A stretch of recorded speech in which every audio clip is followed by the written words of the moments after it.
Hindi sincero po na pag-iimbestiga ang kanilang ginawa at may halong panloloko. Ayan na naman si Matibag, mga kababayan. Nang uulol na naman.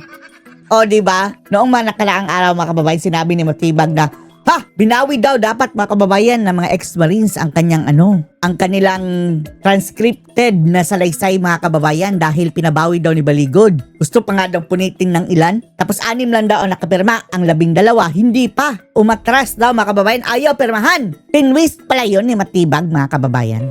Ang animal. Ayaw pala nilang pirmahan, mga kababayan, dahil hindi pa tapos ang tanungan. Pababalikin pa sila, mga kababayan, at i-review din nila dahil transcribe, mga kababayan Ang interview do sa kanila sa NBI ay one-on-one on video, mga kababayan, verbal interview, tapos sinulat lang ng taga-NBI, mga kababayan, transform into writing. At kaya ayaw nilang pirmahan, mga kababayan, dahil hindi pa tapos. Pababalikin pa sila. At isa pa, yung mga tanong, mga kababayan, wala namang kaugnayan doon sa binubulgar nila. At ang masaklap pa, ang abogado ng mga Marines, mga kababayan, na si Atty. Baligod, ay gusto pa ni Matibag na magdala ng kanyang sariling abogado. Ang abogado, kailangan ng abogado bago humarap sa NBI ang mga buisit. Ay, nako, panoorin nyo po, ha. Kumusta po ang hinahawakan ninyong kontrobersyal na kaso? Itong Kontrobersyal na kaso. itong paglantad ng 18 mga dating sundalo. Opo, inaasahan namin na aksyonan sana ng ombudsman yung aming sinumite, pero ang ginawa po ay Sinarsuela. ibinigay sa National Bureau of Sa Investigation NBI na si Matibag. para imbestigahan itong mga 18 kung ano ang Hanapan kanilang ng butas. identities at background. Background. At 2 beses po kaming pumunta sa NBI at nung huling pagpunta namin doon, Marso 17, ay nakita ko po na meron na silang structured na mga katanungan. Aroy. Oh. Mayroon na silang mga mga kababayan. Script. Alista na po, no? Okay. At ang tinatanong po nila ay hindi talaga tungkol doon sa laman ng kanilang affidavit, kundi totoo ba na dati kang Marines? Paano ba kayo nagkita-kita ni na Atty. Baligod? Ano ang sinakyan nyo? Papunta sa press conference ninyo? Kilala, mga ganun po, no? Mga peripherals. At Hindi yung punto ang kanilang initumbok, mga kababayan. nakita ko po yung intensyon talaga ng NBI noong pagdating pa lamang namin sa NBI office po, ay pati plaka ng aming mga sasakyan ay nililetratuhan nila. Tinitiktikan na nila, mga kababayan. Oo. Pero hindi ba, ang sabi nga ng NBI, ano lang naman ito, parang, siyempre, kapag kahit daw sa polisi, kahit sa presinto, pumunta ka, kailangan alamin mo muna kung credible ba o yung nagre-reklamo ba ay kung sino, di ba, Atty. Levy? Yun nga po, yung identity ay na-establish naman na Establish ang identity, nagbigay na nga ng ID. Sige, birth certificate. amin. NSO, ha? Sige. Pero yung hinahanap nila na credibility daw, hindi naman po nagtanong tungkol sa nilalaman ng kanilang affidavit para Oo nga, no? Dahil gusto nila ang credibility, tapos hindi nila kinaliatis, mga kababayan. Mga personal na bagay ang kanilang tinatanong. malaman nila kung credible ba o hindi. Parang sa tingin ninyo, tama naman nakilalanin mo yung identity at tingnan yung background, pero parang too much, parang hindi naman dapat ganun ang normal. Opo, isipin po ninyo pati kung nasaan ang safe house nila ay Aroy. Bakit? Bakit pati safe house? Aalamin nila, mga kababayan. Wala na yung kinalaman, mga kababayan, sa sa credibility. Diyos ko, Lord. tatanong nila. Ay, oo nga. Parang hindi nga tama. So, Alam naman natin na maraming sindikato dyan sa NBI, ha? Sa loob mismo ng NBI, sabi ni yung umalis na, mga kababayan, Santiago, ang sabi niya, kaya daw siya naparesign, mga kababayan, dahil maroon dang mga gustong mga mapaalis siya, mga bad guys daw, mga kababayan. Tapos aalamin nila ang safe house. Para parang itulad kay Guteza? hindi sincero po na pag-iimbestiga ang kanilang ginawa at may halong panloloko. Paano Kasi panloloko?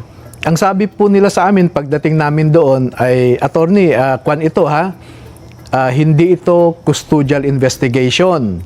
Kasi kung custodial investigation po ay kailangang may kasamang abogado ang bawat isa. Aha.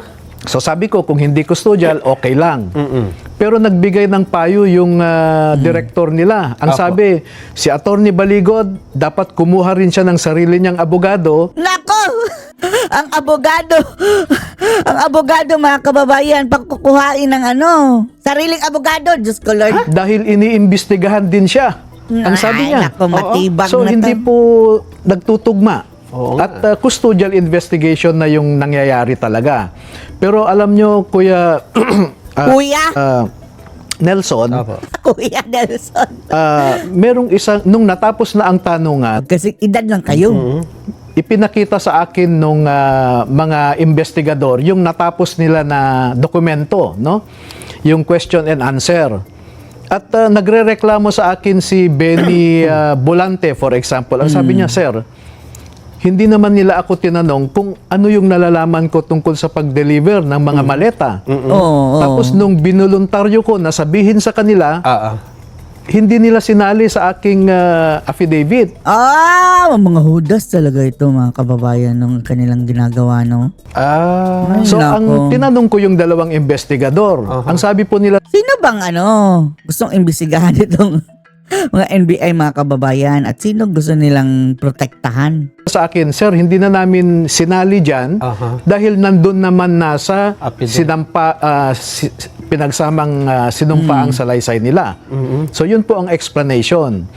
Kaya po nung ibinibigay sa akin yung iba, wala hong laman yung mga kwan nila mga tanong. Hindi Walang laman ang tanong.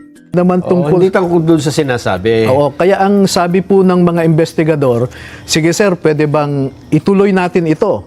Magbibigay kami ng supplemental na mga katanungan, hintayin nyo na lang yung susunod naming sabpina, sabi nila. Kaya Mayroong pang isang sabina. hindi po totoo yung sinasabi ni NBI Director na ayaw daw pumirma. Ayaw daw pumirma. Sabi niya gusto daw punitin. Ang ilan sa mga former soldiers ng kanilang affidavit. Oo. Hindi pa ho tapos Ayun, kaya hindi pa pinipirmahan. Opo. Teka muna. Nung una kayong pumunta doon ay 16, di ba? Opo. Tapos, nung bumalik kayo ay 16 pa rin ba? O, 18 na Kumpleto na. Kumpleto na. nakompleto. nabuo na uli. Kasi yung una po namin, nanganak po kasi yung isa, yung asawa. asawa. ng isa. At sinamahan din nung isa para may kasama po na bumiyahe. Pero nung pangalawang imbitasyon ay kompleto na po. Kasi nung una po kayong lumantad, February 25, 24? 24. 24, opo. Dapat noon ano ba dapat na ina-expect niyo yung mangyayari dun sa first day ninyong paglanda? Dahil parang ang tagal pang lumipas. Kasi ngayon 20 na halos isang buwan na lumipas. Tsaka parang nagkaroon ng interest na ipatawag kayo, pero sa tingin nga ninyo parang hindi naman, parang sa halip ng investigahan ay yung ibinubulgar niyo, ang iniimbestigahan ay Sila. kayo na nagbubulgar. Bakit kaya ganun katagal bago?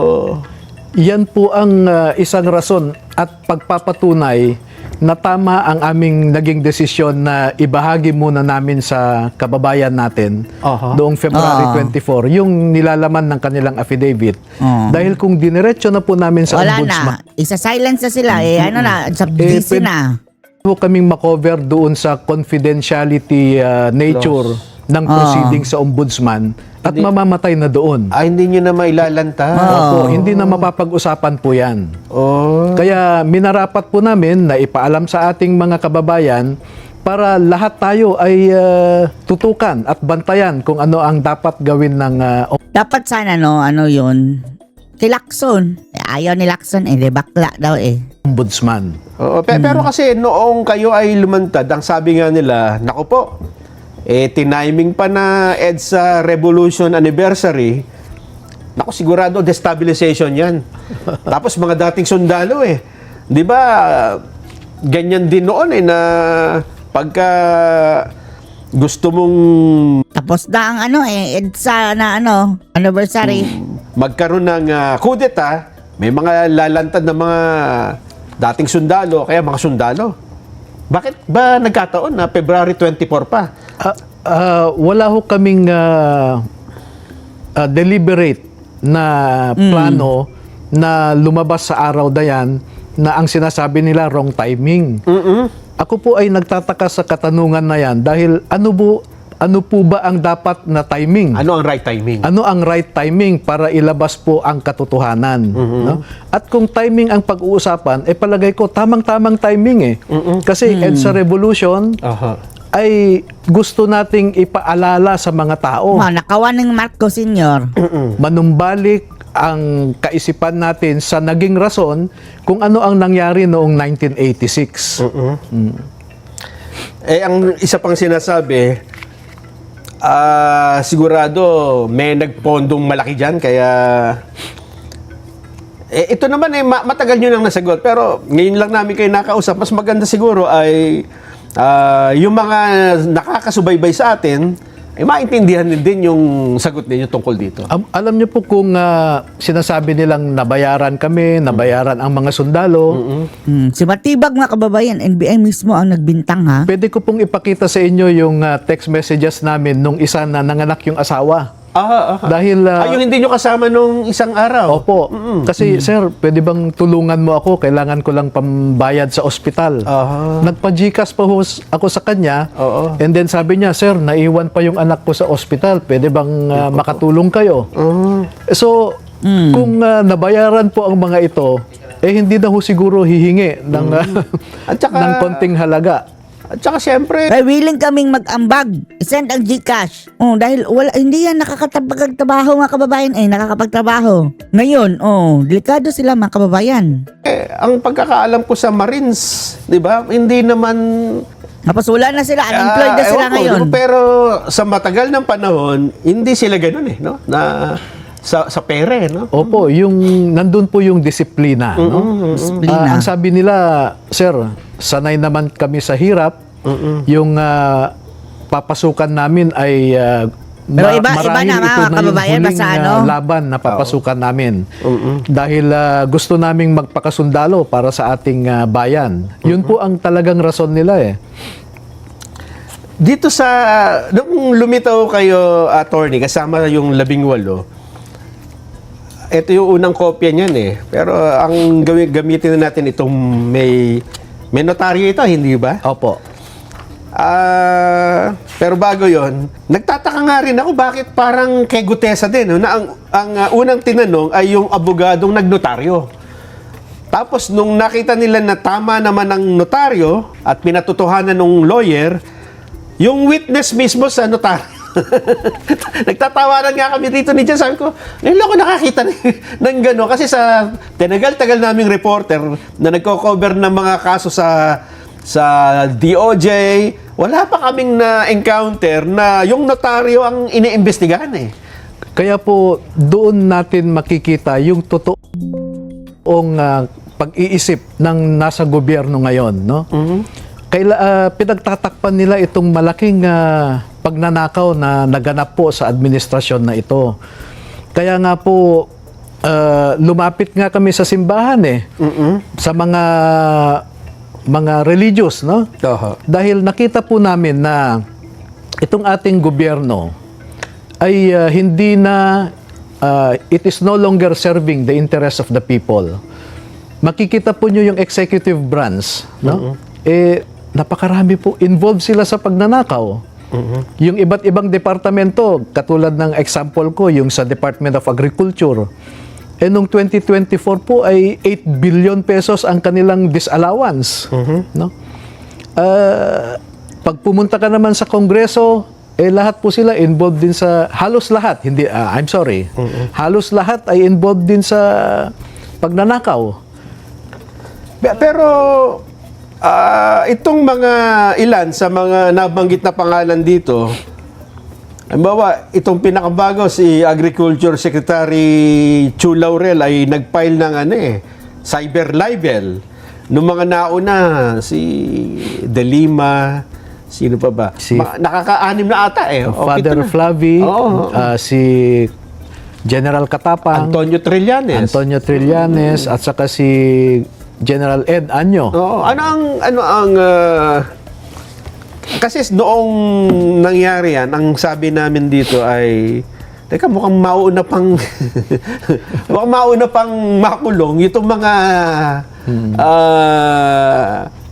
mga dating sundalo kaysa dun sa sinasabi nilang nagtakas ng mali-maletang pera. Yun nga po, again, no? Ganyan po yung attitude ng ating gobyerno. Pagka ang mga tao ay nagbabanggit o nagkikriticize sa gobyerno, sila po ang nakakasuhan. Pero sabi namin, itong mga cyber libel na ito ay sasagutin naman po namin. Pero sana yung mga akusasyon namin ay sagutin din nila. Wag nila kaming takutin, wag nila kaming iharas kasi halimbawa po pinupuntahan ang mga bahay ng mga 18 na ito. Hinahanap sila, may nagpapakita na pulis kami, nasaan si ganito. Ganon. Opo. Pero teka muna. Kasi itong inyong mga itong printed na affidavit na ito, 'di ba itong 18 na joint affidavit? Ang gusto dito mangyari ni Ombudsman Remulla ay dapat titigisa, hiwa-hiwalay. Ginawa na po ba ito? Pag titingnan nun po yung affidavit, kasi kine-question niya, imposible naman na itong 18 laging magkakasama. Pero palagay ko hindi niya nabasa yung affidavit. Hindi nga nabasa. Kasi yung pinagsamang sinumpaang salaysay, makikita po dyan na yung naunang pagpapahayag ay common sa kanila, ang kanilang alegasyon. Pero pagdating po sa mga delivery sa ating mga mambabatas, katulad halimbawa ng isang senador dyan, ay binanggit naman po kami, si Tube, Voluntate, may pangalan Kung po. sino yung involved sa isang particular na sitwasyon. Opo, oo. At saka yung mga litrato po dyan ay sample lamang po yan. Kasi halimbawa may isa dyan na lumabas ang litrato sa loob ng bahay niya. Kung tinanong sana kami ng NBI o sa mambabatas na ito, ano ang katibayan nyo? Na totoo. So, inilabas din po sana namin, ito yung litrato ng bahay, Ayun. ito yung mga litrato ng mga sasakyan na nakaparada sa harap ng bahay.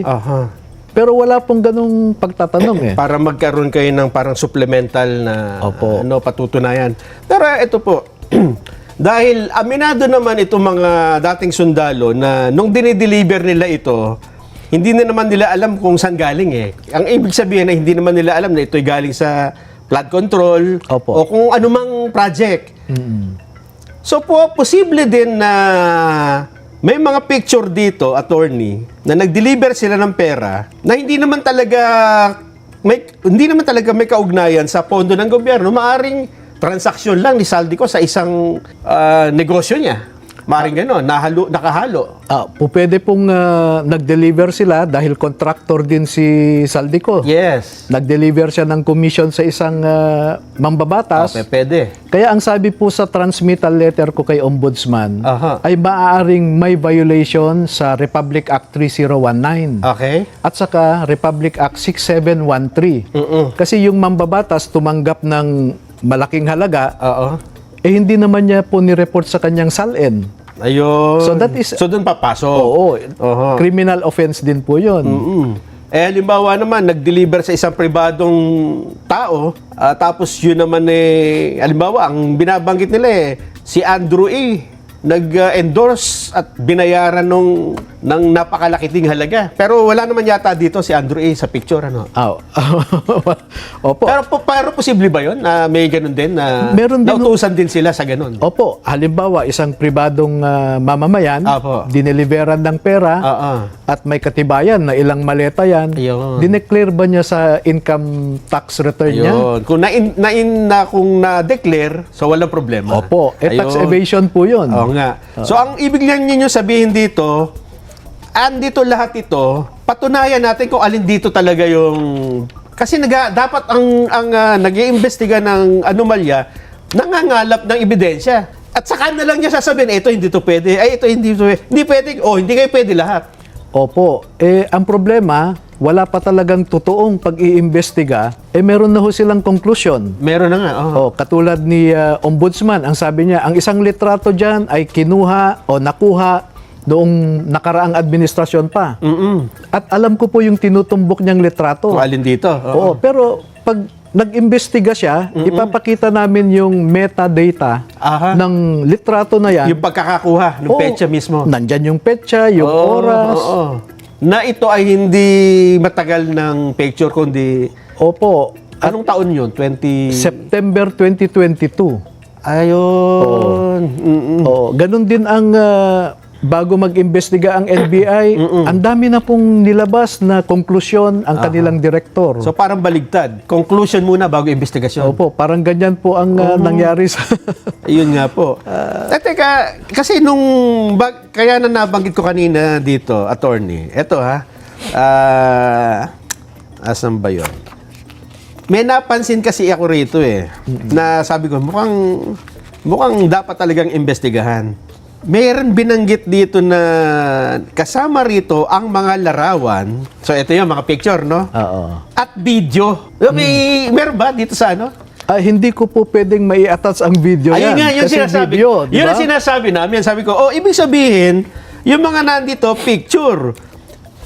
Meron pa silang hawak na ebidensya. Ganun po ba? Tama po ba? Kasi po yung iba dyan, parang screenshot lang ng Video, video. ayo, tama. Oo, parang portion lang ng video. Yun nga sinabi namin dito na katulad nito, nagdi-deliver. Hindi natin alam kung talagang picture to o screenshot ng video. So Opo. may mga picture dito na talagang galing sa video pala. Meron po, oo. Kaya pag isusumite sana namin yung kopya ng video sa kanila, makikita nila. At saka mapapatunayang, kasi ang sabi nila, naku po, yan ay AI generated Dito ba ito po ba, attorney, ay bago nyo pinayagan, siyempre abogado kayo, madadawit kayo kapag yung mga picture dito ay pinayagan yung mailagay, pero hindi nyo na-check. Lahat po yan ay tiningnan ko.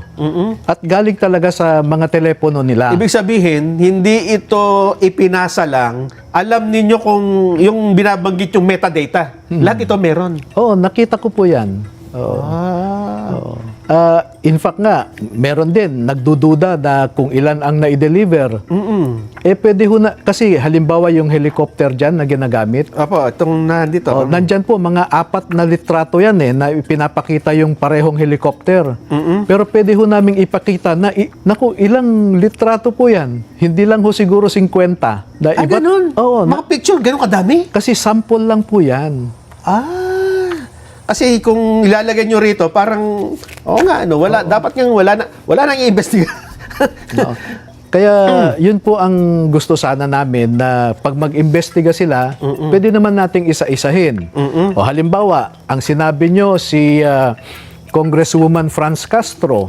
Example. O, ano ang katibayan nyo? Nakuan, ipapakita ho namin na halimbawa may group chat kasi yan So may screenshot.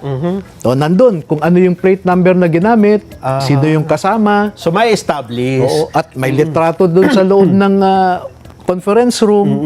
So, hindi ho gagawa ng kwento itong mga sundalo na ito na laban sa mga malalaki, maimpluwensya at mayayaman na mga individual. No? At ayaw ko rin ho silang ipasubo na gagawa kami ng kwento na makakasira sa puri ng isang tao. You know, malalim po ang aming paniniwala na yung the good name and reputation of a person is the most precious possession that he or she can have. And we cannot afford to be reckless po para lang manira ng puri o pangalan ng isang tao. Pero in-expect nyo ba na ganito ang magiging reaksyon ng mga nag-iimbestiga sa flood control? Yes po. Kasi kaya po napilitan ako na hanapin itong mga kasamahan ni Gutesa dahil nakita ko kung paano nila trinato si Gutesa. So sabi ko, totoo kaya ang sinasabi ni Gutesa? Malamang may mga kasamahan siya. Kaya ko po hinanap at nalaman ko na totoo ang sinasabi ni Gutesa. So bakit pinagtatakpan nila ngayon? Yung ICI, for example, napapanood naman natin po yung proseso ng ICI.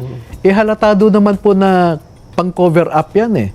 So, kaya po minarampat natin na hanapin ang mga ito at meron ding gustong tumulong pa para magdagdag ng mga ebidensya. Anong ibig nyo sabihin? Teka lang, ha? Aking idadigest yung huli yung sentence, ha? May ibang gustong tumulong pa na magdagdag ng ebidensya? Yes po. Itong 18 sundalo, may iba pang susunod?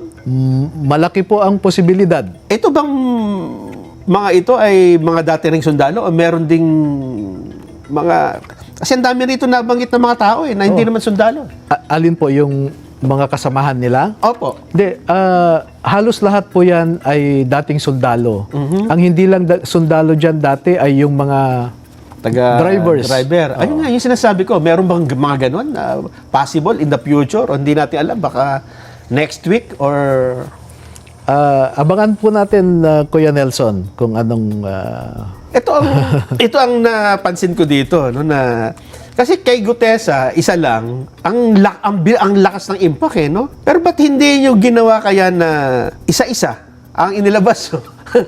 Every week may lumilitaw. Alam ba, ang inunan nyo rito ay yung pinakamaraming may alam. Tapos, isa-isang lumilitaw. Ano kayang nangyari? Wala ho kasi kaming iniisip na strategy or ano. Simple lang po ang sa amin, no? Ang nilalaman niyan are not their personal truth. They are not political truth. Objective truth po ang nandyan, no?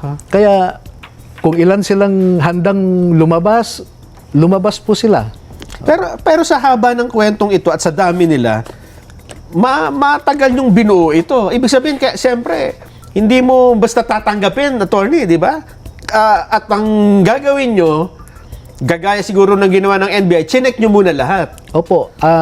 Una kaming nagkita-kita nung ilang kasamahan nila, October pa lang. Oo. So, usap kami November hanggang December. Pagdating ng Christmas break, sabi ko sa kanila, pag-isipan nyong mabuti, kausapin nyo ang pamilya nyo. Kasi mahirap na lalabas kayo, pero hindi kayo nag-usap ng pamilya. So, ihanda nyo rin ang pamilya, sabi ko. Kaya pagbalik ng Enero, ganun pa rin po. At paulit-ulit po yan na tinatanong ko sila. Kasi nagte-take notes ako kung nagsasalita sila. And then, ilalagay ko sa draft ng kanilang affidavit. Pag kausap ko ulit sila, tinetest ko kung consistent. Tama naman po yung kanilang mga sinasabi, consistent naman. Kaya ayun na nga, nung February, nung na-review nila lahat, binigyan ko sila ng tig-isang kopya nila. Parang isang linggo pa ho bago namin ipa-notaryo eh. Oo nga. So, ibig sabihin, tama. Kasi kung paparatangan kayo ng it will take time talaga pala, no, na mabuo itong testimonya nila. Anong nakikita nyong kahihinatnan nito? Kasi ngayon ay 2026, 2 years na lang eh, magpapalit na tayo ng administrasyon. Ito ba yan, no? Kailangan pa ba natin itawid dito sa kabilang ibayo? Ganun po ang malaking posibilidad na mangyayari dahil nakita natin ang galaw ng Ombudsman, ang NBI, ang Kongreso at ang Senado na ayaw nilang pag-usapan ito, ayaw nilang imbestigahan. No? So siguro magkakaroon tayo ng oportunidad kung magbago ang ating administrasyon at yung susunod na administrasyon ay bukas ang kaisipan na imbestigahan ito. Ay, pero sa bagay, buti na lang madali na, no? Sandali na lang. Pero sa tingin nyo, may impact din ito. Kasi siyempre, sa election, kung anong issue ng bayan eh. Kung ano ang mainit na issue, may epekto yan sa magiging behavior ng mga botante. Malaki bang epekto nito sa tingin ninyo sa magiging resulta? Kung ang ating mga kababayan po ay mapanuri, no? At they keep on engaging on this issue, palagay ko may epekto po yan. At kung hindi magbabago ang ang pag-iisip ng pamahalaan natin ngayon Yung pagtrato dito. na magkaroon ng totoong investigasyon, baka hindi po maganda ang paningin ng mga botante sa kanila. Ang sabi ni Senador Lacson noong, siguro napanood nyo rin naman sa hearing na payag na siyang ipatawag kaya yung mga dating sundalo. Pero binawi niya yata kinabukasan at ayaw na daw ng maging circus. Ano ang tingin nyo? Yun nga, nagtataka rin ako kung bakit biglang ganun ang paningin ni Senador Lacson sa ganitong issue. Kasi yung mga nakaraan, nasubaybayan naman natin ang kanyang political career. Opo. At ipinakita niya sa taong bayan na isa siyang masugid na lumalaban sa korupsyon. Pero biglang nagbago ang kanyang pananaw eh. Sabi ko nga, ang pagdududa niya ay imposible daw yung 805 billion pesos. Kasi kinumpute niya, mukhang hanggang ngayon daw nagde-deliver pa. Kung ganun talagang sa kalaki. Oo. Pero hindi makapaniwala si Senator Lacson sa 805 billion. Samantalang ang estimate ng isang professor po ay 1.5 to 1.9 trillion ang ninakaw. Wow, laki. So halos kalahati lang itong binabanggit ng mga sundalo na ito. Pero sa tingin nyo ba yung mga example, i-accept muna natin na ito talaga'y galing sa pondo ng gobyerno, kasama na kaya dito yung iba pang, ang ibig sabihin, hindi kaya ito ay hindi lang flood control project? Ay, opo. Kasi yung dumating na pera kay Saldico ay galing sa iba't ibang sources. No? Halo-halo na yun. Opo, hindi lang flood control eh. Halimbawa, yung sinasabi nila na nag-deliver si General Katapang ng Bucor kay Saldico, hindi naman siguro galing sa flood control yon. Oo, kasi nga sabi niya, hindi naman ako involved dyan. Wala naman akong kinalaman sa flood control. Ba't ako bibigyan? Oo. Pero marami po eh. Pag sana lumabas si Mark Tiksay o si Paul Estrada, kasi meron po yung iniwan na parang diary niya eh. So makikita po nyo doon, ang daming iba't ibang sources eh. Pati nga yung PhilHealth. Ayun pa yung pinagtataka ko, attorney, no? Bakit itong dalawang nababanggit lagi, nabanggit na ito sa Senate hearing eh. Nasa transcript ito eh. Yung Mark Tiksay at yung isa, yung Paul Estrada, bakit kaya hindi ipinapatawag or hinahanap man lang? Exactly po, no? Wala akong narinig na sinabpinahan, pero ang pagkakaalam ko ay nasa labas ng bansa sila. Oo. Pero kahit na, Ayun di nga. ba? Ay, sampinahan mo para makatulong sana sa pagpapaliwanag, pero wala pong ganong effort eh. At doon nakapaghinala. Oo, talaga naman, oo. Maraming salamat sa pagpunta nyo rito sa studio. At least nagkaroon tayo ng pagkakataon na linawin yung iba rito. Ito pala yung sample pa lang pala ito. Opo, meron kami kasing sinasabi sa practice na ultimate facts. No? Okay. Yung mainit na topic ngayon sa impeachment. Kasi yung ultimate facts, sabihin mo lang kung ano yung alegasyon mo. Aha. Para kung magkaroon ng investigasyon, saka mo ibigay yung mga ebidensya mo. Ayun, pagka nandun na. Opo. Oo, halimbawa yung binabanggit. Ito ako kung unang nakapansin dun na larawan at video. Sabi ko, teka muna. Hindi mo may ilalagay yung video dito. Exactly po.